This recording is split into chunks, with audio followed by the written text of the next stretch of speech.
Hey everyone, I'm Sandra and I'm 28 years old. I live in Houston, Texas, but I'm getting ready to move soon. I was in a really bad marriage for a year and a half, but I got out of it with the help of my dad and the police. It was my fault though. I got myself into that mess. If I had been smarter, I might have said no to getting married. I've always been a shy and quiet girl. I didn't really enjoy hanging out with people. Most of the time, I just stay on my computer, lost in the online world. Sometimes I'd go to pubs for a drink, but I'd get uncomfortable when strangers tried to befriend me. I'd always turn them down because they were strangers, and I worried they might try to harm me. When I was 6, my mom passed away because she had a heart problem that wasn't treated. After that, my dad took care of me. He's been a sailor since he was 23, going on long trips exploring the sea. I really missed him when he was away. He used to send letters to my mom and try calling her whenever he could. But when my mom died, he came back to be with me. He found me crying a lot next to her coffin. He picked me up and tried to comfort me. Hey, my little girl, did you miss me? You've grown so much. Papa. Hey there, Dove. It's okay now. Daddy's here. Everything will be okay. I promise. All right. Even though he said that, I kept crying in his arms, holding onto his uniform tightly. My dad gently patted my back and hummed my favorite lullaby until I fell asleep. Later that night, I saw him sitting alone on the couch, drinking. He looked really sad. He kept saying things to himself, then buried his face in the cushion and started crying. It was the second time I'd ever seen him cry. The first was when I fell off a slide and got hurt. Maybe he blamed himself for everything that happened. He took a break from work for 2 months before leaving again. Before he left me with my grandma, who took care of me while he was away. Be good to Granny, okay? She's here for you. You'll be a good girl and help her out. And you? I'll be back soon, my dove. I asked Granny to teach you how to bake your favorite treats and cook your favorite meals. Will you learn from her? Yes, Dad, I will. Next time I come back, I'd love to taste your dishes. But for now, I have to go. My car's waiting. You take care of yourself, honey. He left. I knew he'd be back in about 6 months. He often sent me gifts and little souvenirs from the places he visited. Most of the time, I stayed indoors and helped Grandma with her chores. I didn't really like playing with other kids. As I got older, I relied more and more on the comfort of my room. Eventually, my dad sent me back to our old house. I really disliked going to college and interacting with people. The internet gave me confidence that the outside world couldn't. It's exciting and comforting to talk to people I might never meet in person.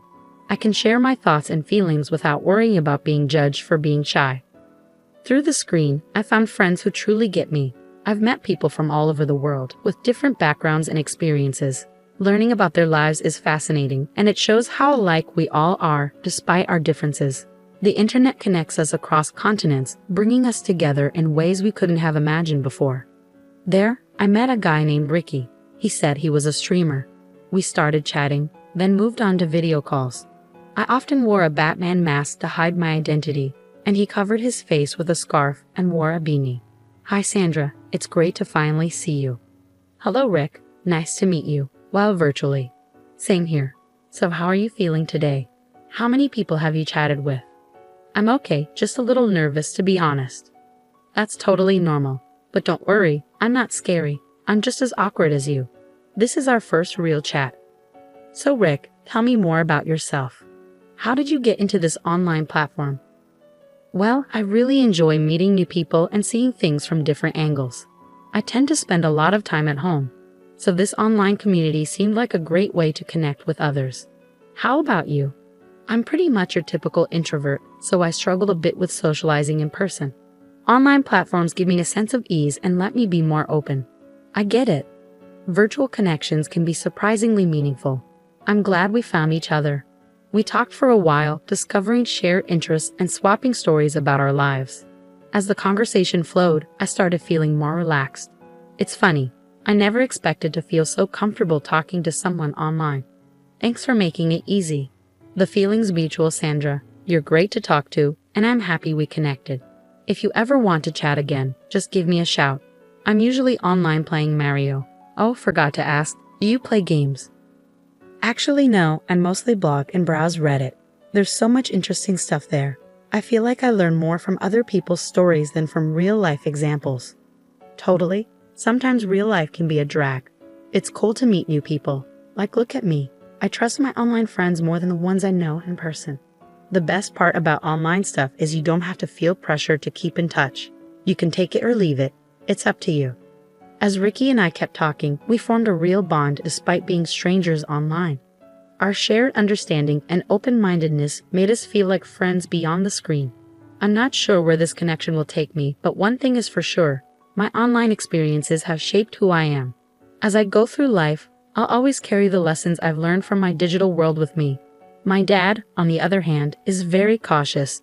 If he knew I was making friends online, he'd be really mad. Last time he talked to me, he sat me down and lectured me during dinner. "How are your studies, Dove?" "I've graduated." "Well, you wouldn't know. You weren't there." "Oh, Sandra, that's not good. I know I was really busy, and I'm sorry for missing out. I even emailed you saying I'd be there for your birthday. Tomorrow's my pumpkin's birthday." "Stop calling me names. I'm not a little kid anymore. To me, you'll always be my little Dove. Anyway, what are your plans for the future? Are you thinking of working?" "I'm not sure yet." "What do you mean you're not sure? What are your friends up to these days?" "I don't have any friends." "What?" "Listen, I didn't send you to your mom's place so you could just stay home and not interact with the world. There's so much out there, so many people you'll miss out on if you don't get out there, honey." "That's the problem, Dad. I don't really know how, but I'll try. I mean, I do have friends, but they're all online." "Online? Sandra, that's not the best way to make friends." "Oh, come on." "All right, fine.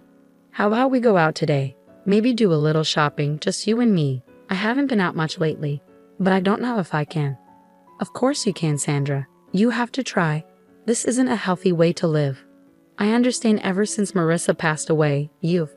Why are you bringing Mom into this? What are you trying to say?" "I'm not trying to say anything, honey. I'm just saying that we need to find ways to move forward from past hurts. We both love your mom, but we need to learn to move on." I don't know why, but I got really angry. I slammed the table and stood up. I didn't even want to finish my food. I took my plates to the sink. "Sandra, please don't give your father that attitude. I was just trying to help you. Why can't you see that? You don't know everything about me, so don't try to." I was so angry. I went online to find Rick. At first, Ricky seemed like a nice person, understanding and willing to listen. It felt good to have someone to talk to, especially about the frustrations I've been dealing with. As an introvert, I always found comfort at home, with my computer screen as my companion. While others went out into the world, I preferred the safety of my virtual haven, where I could be myself without the pressure of face-to-face interactions. Lately, my dad had been pushing me more and more, especially since I told him how much time I spent online. I knew this would happen, he just didn't understand. He thought staying in my room all the time would hold me back from growing and learning. He wanted me to step out of my comfort zone, and that scared me. I vented my frustrations to Ricky, hoping he'd understand what I was going through. "Hey Sandra, do you want to meet up? We're both introverts, so we can go somewhere quiet, with not too many people. I know a place like that." "I'm not sure. It feels really sudden. I need some time to think. I just wanted to let you know what's been going on." "Okay, no problem. I can wait. Whenever you're ready, you're always welcome to come by. Here's my address." "Why are you being so nice to me? I'm just a stranger, aren't I?" "Because I like you." "Like me, really?" "Yeah, I know it might sound strange, but I really want to get to know you. And if you ever feel the same, you know where to find me." It was a big step for me, stepping out into the real world. My heart was racing with excitement and nerves as I stood outside Rick's house, finally ready to meet the person I'd been talking to online for the past month. Surprisingly, he lived really close to me, just a 20-minute drive or so. I took a deep breath, gathering my courage before knocking on the weathered wooden door. It creaked open, and there was Rick with a warm smile that instantly calmed my nerves. He was quite charming. His house might not have been fancy at first glance, but there was something cozy about it. It felt authentic and welcoming. As I stepped inside, I couldn't help but notice the small details that spoke volumes about Ricky's character. The bookshelves filled with well-loved classics, the stack of board games, his computer setup, and so on. "Welcome, welcome to my humble abode. Your presence graces my domain, fair master." Some gaming talk I might not fully grasp, but thank you. "This is a really cozy place. Do you live alone?" "Nope, fair princess. I live with my mom. She stays downstairs, while I have the top floor all to myself. Come, I'll give you a tour. We spent the day talking, laughing, and getting to know each other even better. Meeting in person added a new dimension to our connection, and I grew to appreciate the person behind the screen even more. Rick was just as kind and genuine as I had hoped, and his quirky sense of humor only made me like him more. As the sun set, Rick suggested we take a walk outside, and I agreed eagerly. As we strolled through the nearby park, our conversation flowed effortlessly, and my initial nervousness melted away. Being with him in person felt like a natural extension of our online chats, but with a deeper level of closeness. Wait, so you didn't celebrate your birthday? No, I didn't really feel like it, especially after the argument with my dad. I'm really sorry to hear that. I'm sure he'll come around. He's your dad after all. I made a mistake. I trusted him too much. His words seemed sweet like honey, but I didn't realize I was just another one of his games. When we started dating, he became overly possessive and jealous. He always wanted me to talk to him on the phone or online. If I tried to chat with anyone else, he'd get angry. He kept saying he loved me and wanted to protect me. I believed him. Why did I believe him? As our relationship got stronger, it became clear that his mom didn't approve of me. It was tough to know she felt that way about me, someone she hadn't even met. Her disapproval weighed on me, and I couldn't understand why she couldn't see the love we had. Rick's close relationship with his mom was obvious, and he often called himself a mama's boy. While I respected their bond, it also made me feel distant. I knew family was important to him, but I felt like an outsider dealing with his mom's disapproval. The strangest thing was that his mother kind of wanted us to get married. She knew I didn't have anyone else in the world since my dad wasn't around. Maybe she thought I'd be useful to her. Not every parent is perfect. Just look at your dad. At least my mom cares about me. Please, Rick, when you talk like that, it really hurts. But you know I'm the one who loves you, right? Your dad doesn't love you like I do. So stop complaining about my life and try to compromise. We ended up having a secret wedding. Ricky didn't want me to invite my dad, saying he'd never approve. He managed to make me believe that my dad didn't care about me. I went along with it and got married to him quietly. I knew it was risky, but I was weak. You can call me weak, but my environment shaped me, and I blamed myself for not standing up for myself. After a few months of being married, I began to see a side of his mother I never expected, one filled with cruelty and malice. She seemed to enjoy making me suffer, deliberately making me doubt myself and leaving me feeling shattered and defeated. It started with small comments and passive-aggressive remarks, slowly wearing down my confidence. I tried to ignore it, hoping her disapproval would go away over time. But instead, it only got worse, turning into a constant stream of emotional abuse. What is this? Is this supposed to be food? You think my son can eat this mess? Go and make it again, you idiot. Why is this place so dirty? Are you blind? What a sloppy girl. Get up, lazy girl. Take out the trash now. Honestly, have your parents taught you nothing? Her words were like daggers, leaving wounds that cut deep into my soul. She questioned every move I made, belittled my accomplishments, and manipulated situations to make me feel unworthy of Ricky's love.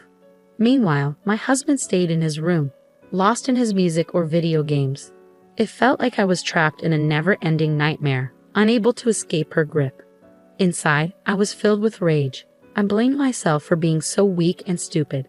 How could I let myself be treated like this? I missed my dad terribly. I regretted our fights and pushing him away. I yelled at him to leave me alone, and with a heavy heart, he did a few days after my birthday. Now, I felt stuck and believed I deserved every bit of it. One day, feeling unwell and feverish, I curled up on the sofa, hoping a nap would help.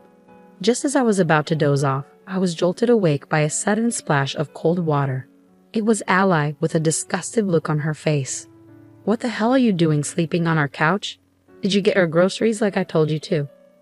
I didn't respond. I see. You want your old mother-in-law to do all the dirty work while you just lay around, you devil. She slapped me and started calling for Ricky. I couldn't take it anymore. I snapped. I'm not doing anything for you or your useless son. I've had enough of your. Go bother someone else. I can't and I won't take it anymore. I didn't receive an ounce of respect from this family, and I didn't care anymore. As I was about to leave, something blunt hit the back of my head, and I blacked out. When I regained consciousness, I found myself in a dimly lit room. My head throbbed with pain, and I struggled to stand up. Where was I? I could hear faint sounds approaching, growing louder as they neared. Crawling towards the noise, I found a metal door with a small window. It opened, revealing Ricky's grinning face. Is my wife scared of the dark? What is this, Ricky? Please let me out. This isn't funny. Shut up. This is what you get for disrespecting my mother. Now I'll make sure you never see the light of day again. Please, Ricky, I'm sorry. I'll do anything. I promise I won't complain. Please let me out, I beg you. Not so fast, Buttercup. If you behave, I might consider letting you out. For now, this will be your little hideout. It's not like you enjoy going out anyway. And who do you have? Your mom is gone. Your dad doesn't care about you. You're just a forgotten soul. My house gave you a chance to start over, but you blew it. I'll make it right. I didn't mean to upset you, Ricky. Please let me out. I hate being in the dark. Daddy's girl, huh? Why don't you call out to him? Maybe he'll magically appear and rescue his princess. He closed the window and left. As I sat in the cold, dark basement, fear and anger consumed me. How did things get to this point? All I did was stand up for myself against my mother-in-law's unfair treatment, and now I was paying the price. As I reached into my pockets, I felt my broken and shattered phone. I lost all hope. But then, I noticed a faint blinking light on the screen. I still had a chance to call my dad. With trembling hands and tears streaming down my face, I dialed his number. My voice shook as I told him what had happened, desperately hoping he could somehow rescue me from this nightmare. 2 days later, when I was barely hanging on and despair threatened to overwhelm me, I heard a car pull up outside the house. My heart raced as I strained to hear footsteps coming down the stairs. When the door swung open and I saw my father standing tall and resolute, a wave of relief and disbelief washed over me. I couldn't believe he had dropped everything to come save me. He had brought some cops with him. Rick and Allie were arrested on the spot. They tried to lie, but it was futile. You have no idea what you'll face in court, you psychopaths. What have you done to my little girl? We are truly sorry. We never meant any harm. I was planning to let her go today, I swear, Rick pleaded. And who are you to decide my daughter's fate? You're nothing but a pathetic scumbag from the gutter. All right, Sandra, let's go. As my dad led me out of that dark basement, I felt a newfound sense of strength and determination. The ordeal had been incredibly tough, but it showed me that I could overcome anything with my dad's unwavering support. From that moment on, I promised myself to stand up for myself and never let anyone silence me again. I hope Ricky and his mom rot in jail. I'm planning to move to New Orleans with my dad. Texas doesn't feel safe anymore, and I'll make sure to never trust online strangers again. Lesson learned.